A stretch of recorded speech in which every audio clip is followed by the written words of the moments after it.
Hello, and welcome to Everyday Tarot, your deep dive into the divine wisdom of the tarot. I'm your host, Camille A. Saunders, your hallowed high priestess, tarot reader, and professional witch. And today I'm talking about a month ahead spread for June 2026. Whether you're a seasoned tarot reader or just starting to explore, this podcast offers insights, intuitive messages, and practical advice drawn from the cards. Each episode is designed to help you connect with your inner wisdom, find clarity in your decisions, and tap into the energy of the universe. Tune in every Monday to check out the latest episode. If you love the show, the best way to support it for free is by listening, leaving a review, and subscribing or following in your favorite podcast app. You can check out the video versions of the podcast right now on Spotify or on my YouTube channel. More video updates coming soon. If you want to access the most up-to-date info on my upcoming events, presentations, musings, and info and photos of my day-to-day life, my newsletter is a one-stop shop. I just published my Hallowed High Priestess a unique tarot spread I created, the one that I use when I do readings for folks and also just for myself.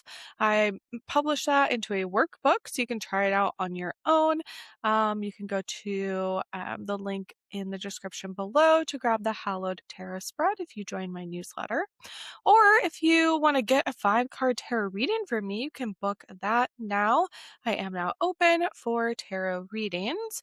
And if you're interested or know someone that might be a good fit to be a guest on the podcast, I'll have the form, my guest inquiry form, linked in the show notes below. You can always send that on to other folks or fill it out yourself, or you can always email me, me@CamilleASaunders.com, with any thoughts, questions, guests you think might be good, or ones you'd love to hear on the podcast. I would love to know. So you can find the links for any of these offers in the show notes or on Patreon, in addition to the images of the cards I pull for each episode. All right, so let's get into it. Today, like I said, I'm discussing a month ahead spread for June 2026. So I got this spread from juliebachos.com. When I started doing these monthly spreads, I bookmarked a couple of them, and so this one stood out to me today. juliebachos.com. I'll have the link in the show notes, but you can get this. They have 3 variations of this monthly card spread for free on their website. So there's a 3-card one, a 5-card, and a 9-card. So today we're doing the 5-card spread. All right. Yeah, so the cards are going to be self currently is number 1, theme for the month, number 2, what should I embrace, number 3, the action step you need to take, number 4, and divine guidance, card 5. All right, so let's get into it. I will be using my Snag tarot deck today that I have been using a lot recently. And I'm going to go ahead and make sure I have the PDF ready because I can actually share my screen with this one. Let's get into it. So I'm going to go ahead and shuffle. If you're doing this on your own end, feel free to grab your cards as well. Pause it here and grab your cards. Do a quick shuffle. All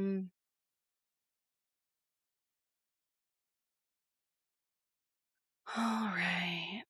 So June 2026. That's what we're thinking about here.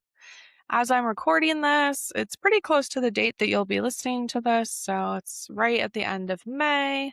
So I'm also very curious what's going to come up with this. So, okay. So, let's see. I can actually, let's go ahead. I'll share my screen. I can share the, layout.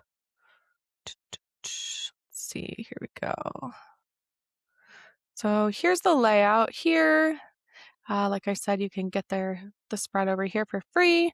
So we're using this one. So you're going to go bottom, top, left, middle, right is going to be our order for pulling cards. So I'm going to go bottom, top, left, middle, right. Okay. Interesting. All right. So And then down here it says the card. So we'll look at the first one, which is self. Currently, I am going to move out of this and move into my the cards themselves. So I will have the link for the spread in the show notes if you want to have that open while you do it. But let's go ahead here. I'm going to share again. And this time I'm going to share. No, where is it? My window, my screen. Let's see. Let me pull it up and then go back. Okay, here we go.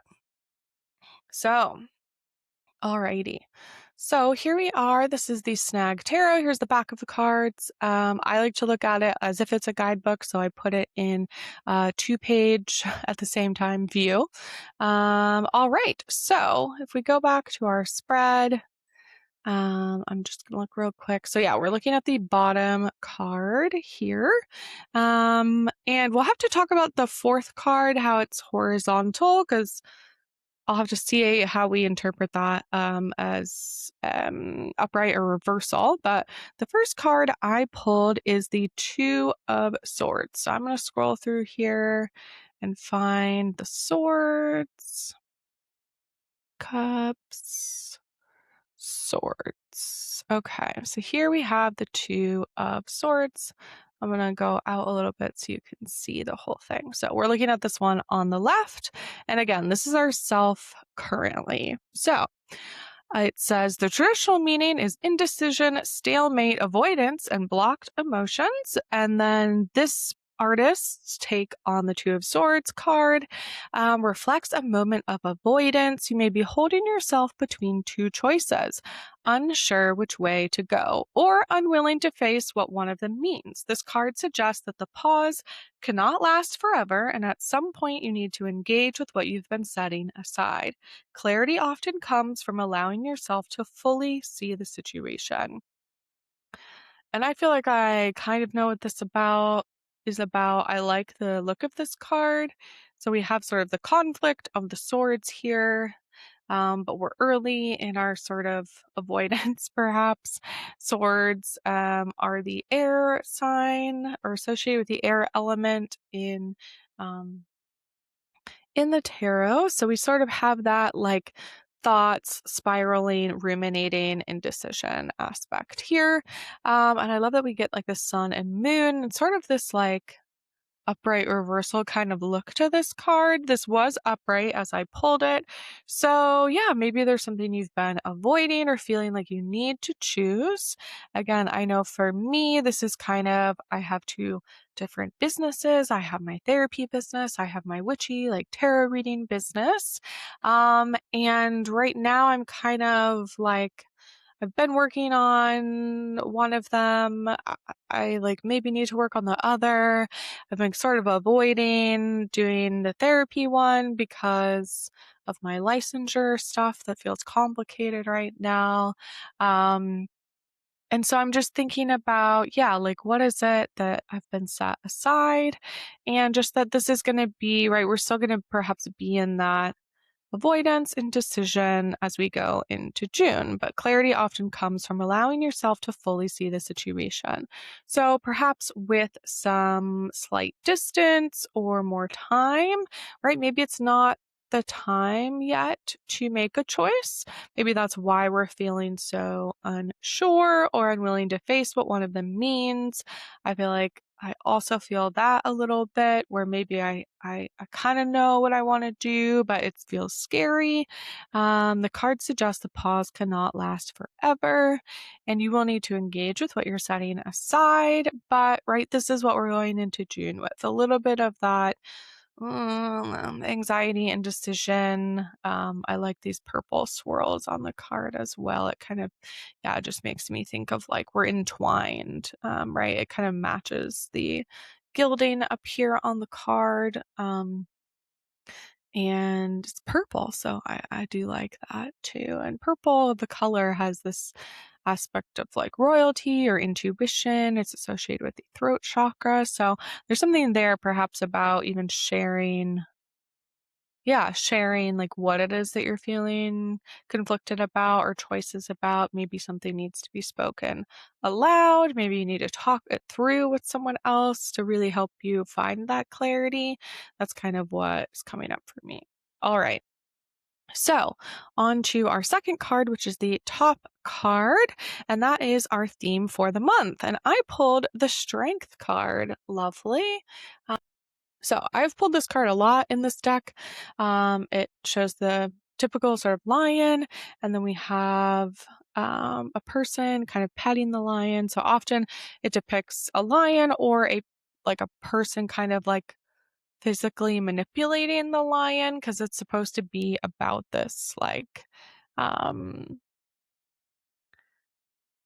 I would like control over physical strength. Like it's an inner strength. So yeah, right here it says traditional meaning is about inner strength, courage, compassion, emotional resilience. Strength represents the ability to face challenges with patience and calm rather than force. It's quiet, enduring power. And the artist here says their take is more about reframing power as softness, endurance, and emotional honesty, points to the courage to remain open, to care deeply, and to persist without hardening yourself.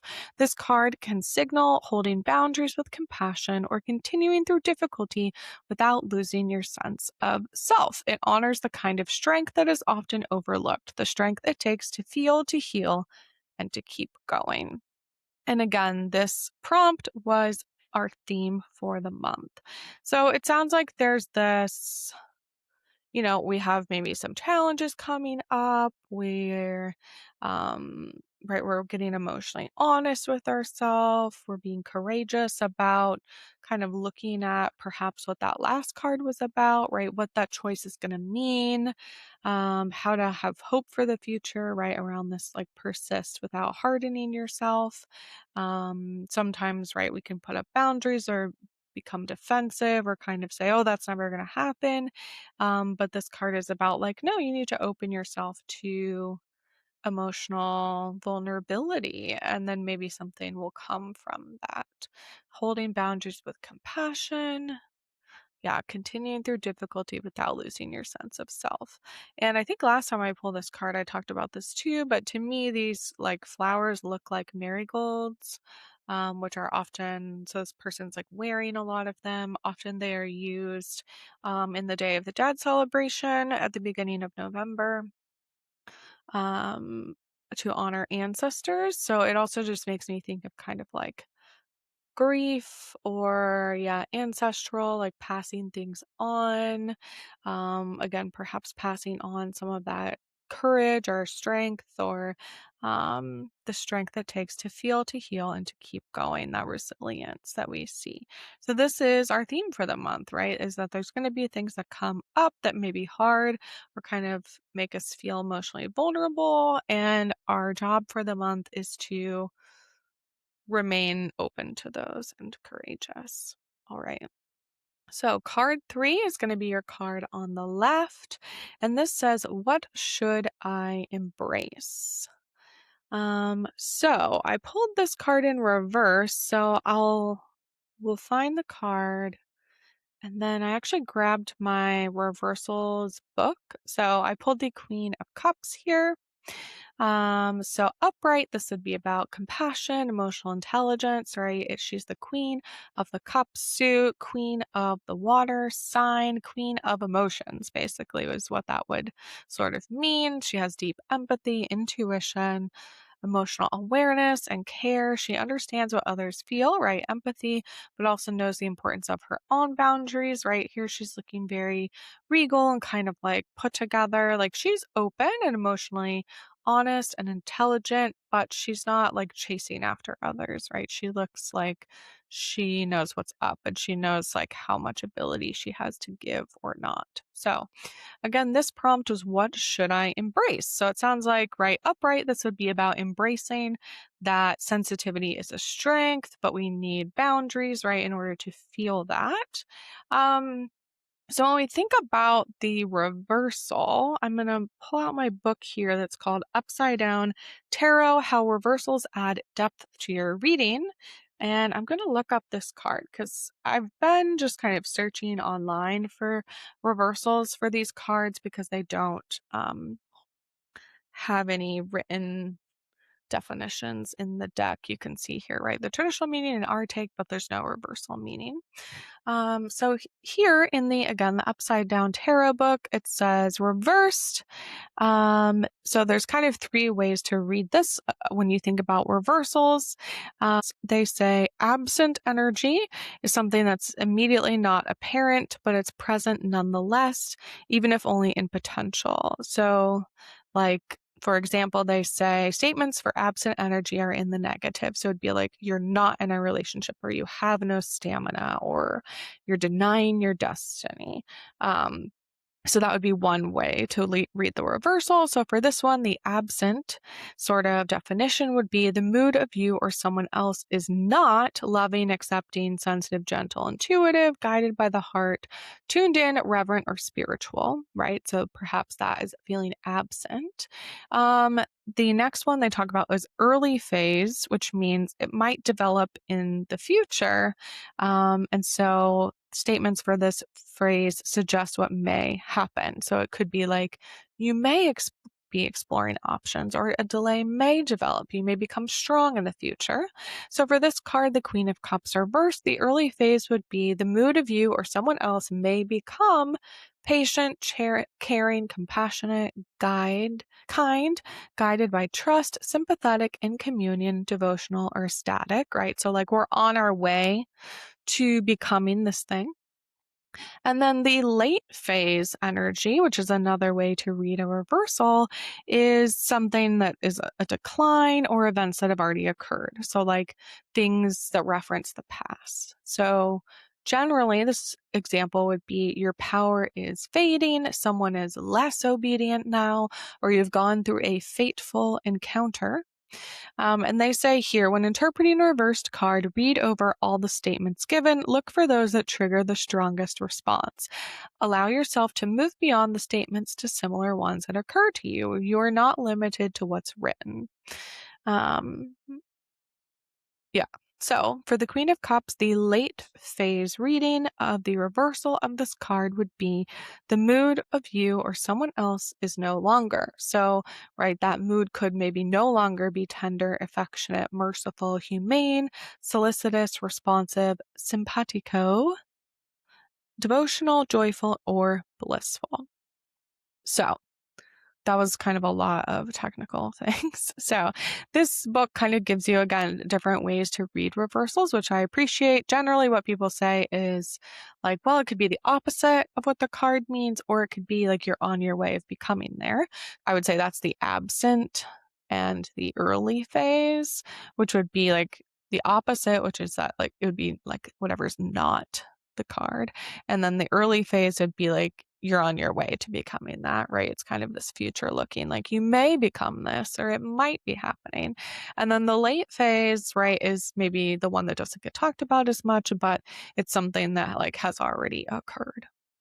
So for what should I embrace, right? We pull the Queen of Cups in reverse. So I think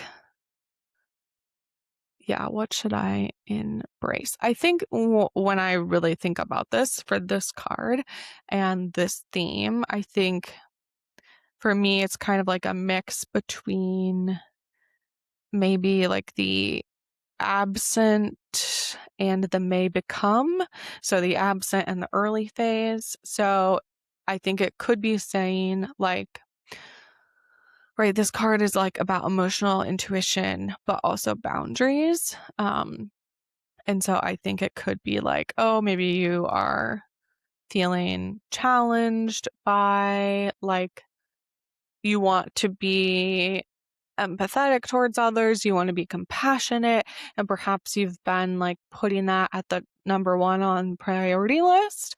And I would say this card in the reversal is sort of encouraging us to like maybe that's taking too much from us. Right here, she says she understands what others feel, but also knows the importance of her boundaries. I think I would say that, like, perhaps there's something that you need more boundaries around, or we're going to be working towards that. That, like, yes, of course, we want to support other people, but sometimes, like, we end up in a resentful place because maybe we've been overextending. Right at the end here, it says sensitivity is a strength, but it needs protection to remain stable. So I would say again that, like, the thing that is what we're embracing this month are boundaries and not overextending. We are going to, right, work on our ways of being patient and caring and compassionate without overextending ourselves, or that, right, helping other people cannot be at the detriment of yourself. And not just because, oh, well, then, like, you won't be able to help as many people. Sure, like, that's also true. But also just that, like, someone has to make you a priority. And sometimes, right, we are the number one person that needs to be doing that. Um, and so, right, we don't want to end up in this place that is, like, no longer affectionate and tender and devotional and compassionate towards others. We don't want to end in resentment. We want to be able to stay in the place of care and emotional awareness, again, like, for ourselves and for others. We want to be the serene Queen of Cups here, where we have our groundedness and we have the things we need. We don't want to end up sort of being pulled down or burdened or drowned by the emotions of ourself and others. Okay, so the fourth card is the one that's in the middle, that's horizontal. And the prompt is the action step you need to take. So I pulled the Two of Pentacles. As the card looks in the spread, the four, if you turned it upright, would be turned to the left. And so when I look at my card, if I turned it to the left, it would be reversed. Like, if I turned it vertical, it would be reversed. So that's probably how I'm going to read it. We'll see what the card says. So we're going to go to the Two of Pentacles in my lovely guidebook here. So here's our card in the upright, Two of Pentacles over here, right? We have these two coins, or pentacles, or pentagrams. And then we have this kind of infinity, as I'm, like, circling it here, if you're watching, symbol that kind of grabs onto both of these coins. So if this was upright, it would be about balance, adaptability, managing multiple priorities. Again, kind of this, like, how do you remain in balance, right? In this kind of, like, ever going loop. It says often reflects juggling finances, responsibilities, or competing demands. Because again, the pentacles are money, they're coins, they are the material world, they're like our material goods, the things in our room, the things we buy, the places we live, all of those things. Again, how we feel about finances, our demands, our to-do list, those are all kind of in the pentacle realm. So our prompt again for this card was the action step you need to take. So their take on the upright definition of the Two of Pentacles is, it says, it reflects the reality of balancing competing demands. It can point to financial pressure, time constraints, or emotional labor that requires careful navigation. This card asks you to prioritize what truly matters and to recognize that constant juggling is not a long-term solution. Where can support, structure, or simplification ease the load? So that's the sort of upright definition. So if we were in the upright, we would say the action step you need to take is perhaps, looking at some of those things, the financial pressure, time constraints, like looking at your calendar, taking things off your calendar, looking at the financial pressure. Again, going back to the first card we pulled, the Two of Swords, is there something that you're avoiding? Is there something that feels challenging or conflicting? Or that, again, there's something that you're, like, procrastinating on. Perhaps this card is encouraging us to actually look at it, right? To check your balance and see where it's actually at instead of just avoiding it. I am going to go ahead and pull it up in my book here as well, what the reversal would be. So, okay, interesting. So this one has multiple keywords. So it could be like the juggling aspect. So often it depicts someone who's like literally juggling. The flexible aspect. So kind of like the adaptability, and then the fun aspect. Because again, juggling, right? If we see it looks fun. Maybe it doesn't always feel fun while you're doing it or while you're trying to learn, because it is about this like managing multiple things at the same time. So upright, again, in the book, this is the Upside Down Tarot book by Joanne Bunning. They say it's a time of juggling. You must balance many demands. The situation is flexible and open to change. New directions are available. There is fun, laughter, and good times. All can be accomplished with great gusto. So again, if we go back to our prompt, the action step you need to take would be, right, kind of upright. It's about like that flexibility, right? You're going to jump over here and do this. You're going to come over here and grab this as it falls. And that you can kind of like, there is something that can feel really good about when the juggling goes right, when you're not dropping anything, right? It's like, wow, doing so much. The multitasking, right? That can really feel like that, like dopamine. When you like get a bunch of things done on for your to-do list, or when you kind of like check things off, or you complete the things you need to do for the day. So in this one, there are the keywords are different. And so we actually have like 9 different reversal possibilities. So I think so. Yeah. Pentacles, or finances, flexibility, the action step you need to take. If we're thinking about the reversal,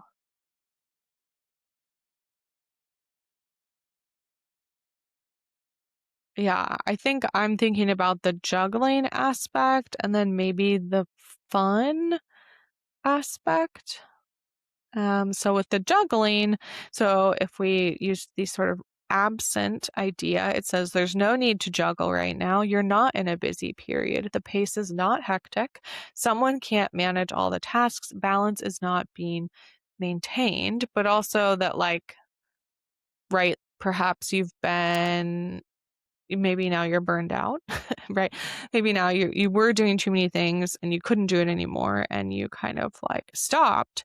And now you're trying to figure out, how do I recover? How do I, still manage multiple priorities, but with less going on? Or how do I take off some demands off my list? Yeah, so that one comes to mind as I like look through here, because I don't feel like I should read all of these because they're cool. It just gets a little confusing because there's so many different options. Um, so yeah, I'm gonna also look at the keyword for fun under this definition and say, if we're in the sort of early phase of it, and again, our prompt is the action step you need to take. So this says, if the early phase for the reversal would be a party or celebration may be coming up, you may have more fun in the future. There may be more opportunities for play, and good times may be on the way.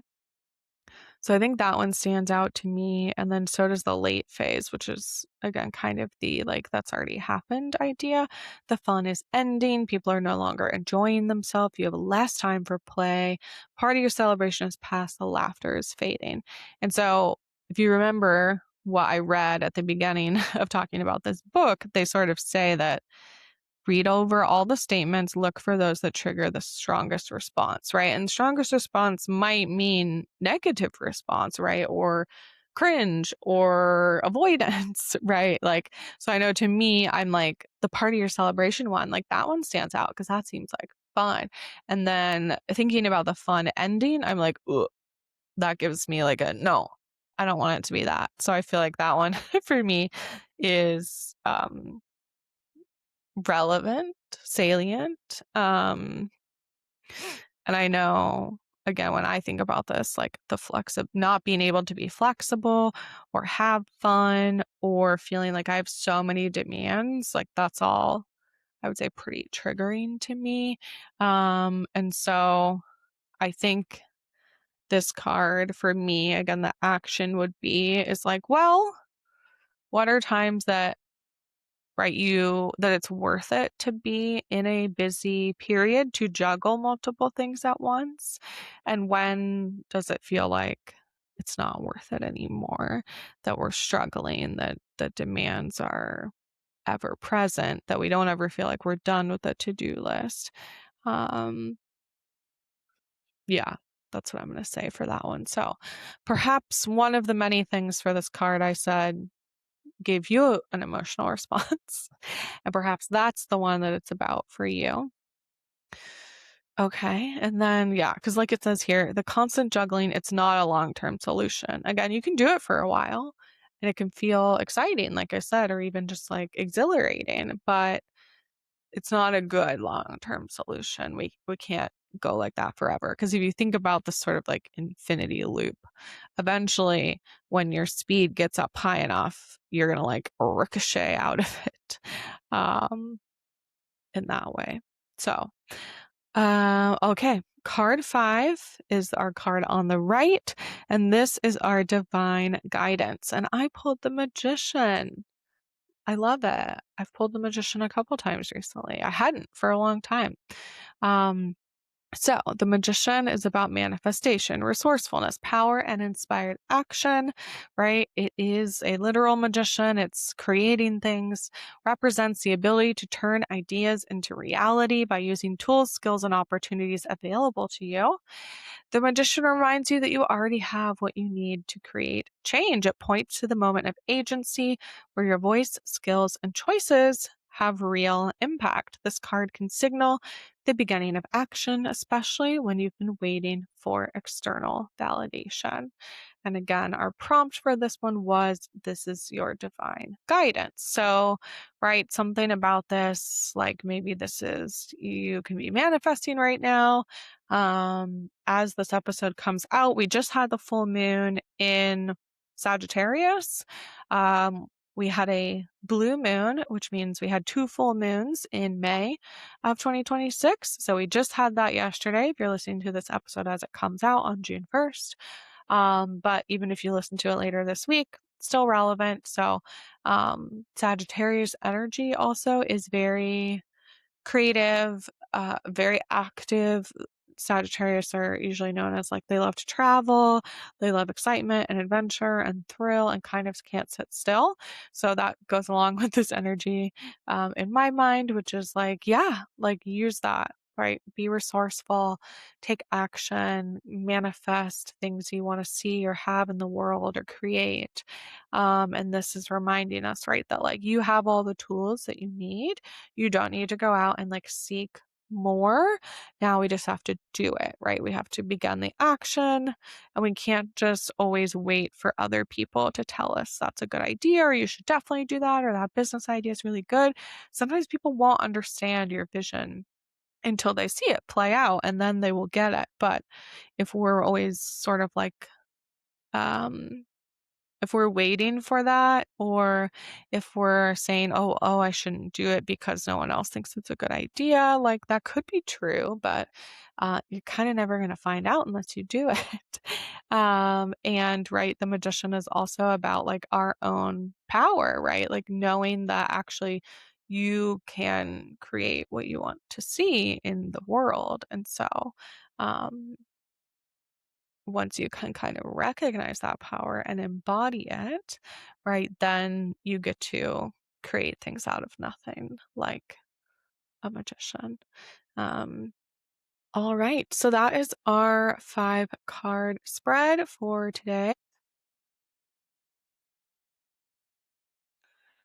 Okay, this is the Black Moon Astrology cards. So it is an oracle deck, I believe. Um,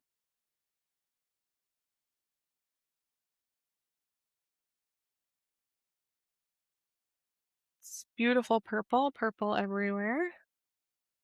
And it has sort of the zodiac wheel on the back here, as well as the moon and its different phases. What does it say on the back of here? Drawing on the ancient discipline of interpreting the night sky, the Black Moon Astrology cards give you tangible access to the wisdom contained in the heavens above. Um, 52 cards based upon the most important placements of a horoscope, making this an in-depth deck for divination and self-awareness. So it kind of has, I mean, you'll see when we pull a card, but it has planets, it has zodiac signs, and then it has kind of like other um, astrological correspondences. So, what do the cards have to say today? What else do we need to know? Okay. Let's see here. I pulled the 11th house about friends. We have a very colorful card here. I did pull it in reverse. I don't think this one does reversal. A lot of Oracle doesn't really do reversals. And this is number 35. So, if you know your birth chart, you can look at your 11th house, which is about friends. So, this says, don't walk behind me, I may not lead. Don't walk in front of me, I may not follow. Just walk beside me and be my friend. A quote from Anonymous. The three graces of hope, faith, and charity, the bonds of friendship, rely upon support from friends and other associations. Don't attempt to go it alone. You will need help. The 11th house is all about associations and how we connect to others. In the house of group alliances, ideals, and our aspirations in a public or social arena. The 11th house is commonly referred to as the house of friends, as it says on the card, but it's also more than that. It has everything to do with the collective that comes from groups, people who identify and align with each other to make social change. By combining our energies with others, we can make our world, but more importantly, the domain of others, a better place. The 11th house has much to do with our destiny, what we decide to give before we leave this earth, our soul's purpose. The 11th house deals with the greater good and living up to an ideal. The 11th house card says that we are not in this world alone. It's time to aim higher and go among the broader society to work with others and share energies, as it's not a good time to work on your own. The support of allies and other groups are necessary. The 11th house points out how we are distinct. It's a reminder that we are a unique among groups and friends. When this card turns up in a reading, the focus is on friends, what groups you belong to, and who you associate with. To achieve your objectives, pooling your resources with those of others may be necessary. There will be changes in your friendships and associations, or possibly you may be able to achieve an important goal or desire based upon who you know. It represents a collective creativity. So it could be a fortuitous time to join a new class or a club or a society or a group, but it's also important for you to be a standout, and other people will support your individuality. So allowing others to support you as well, or sometimes perhaps to lead the group. It says sometimes this card indicates the sudden appearance or disappearance of an old friend. The 11th house is also the house of stepchildren or children who belong to a lover. Issues involving such children may arise. Look to surrounding cards for the meaning of this issue. The appearance of the 11th house card means the collective and those who support you as friends, but can sometimes indicate open enemies and rivals. It could just be a spirited competition between you and another, bringing out the best in both of you. But ultimately, what works out is what works out for best of all. It's not a good time to serve your needs only. It's a time to be a comrade and give consideration to friends. So, kind of in summary, this house card, the 11th house card, is all about friendship and friends of all kinds, alliances, social contacts, organizations, clubs, gatherings, kind of collective aspirations and hopes, compassion for each other, foreigners or other cultures, people with different backgrounds, connections, suffering from rejection from the group, traveling, which is interesting because I was just talking about Sagittarius. This full moon that we just had was in Sagittarius, which is also very heavily associated with travel and kind of like adventure and connections. So there's something there. And it says the corresponding tarot card is the Three of Cups, which is a very celebratory, um, yeah, friendship card. Usually it shows like three people or three cups that are all toasting to each other. It says the key ideas are sources of help, alliances, groups, friends, the black sheep of the family, goals, hopes, wishes, and dreams. So that is our card for the day. And again, that was from the Black Moon Astrology cards by Suzanne Shepherd. All right. So, for the rest of 2026, I am posting weekly episodes on Mondays. I have guest episodes about once a month. The next episode will be a guest episode. Every episode is recorded on video, going out on Spotify and YouTube, Apple Podcasts soon, and perhaps other platforms as well. If you or someone you know would like to be a guest on the podcast, you can fill out my inquiry form linked in the show notes. I always link the decks and any other resources in the show notes and on Patreon if you want to look at them or purchase them. And thanks for joining me today.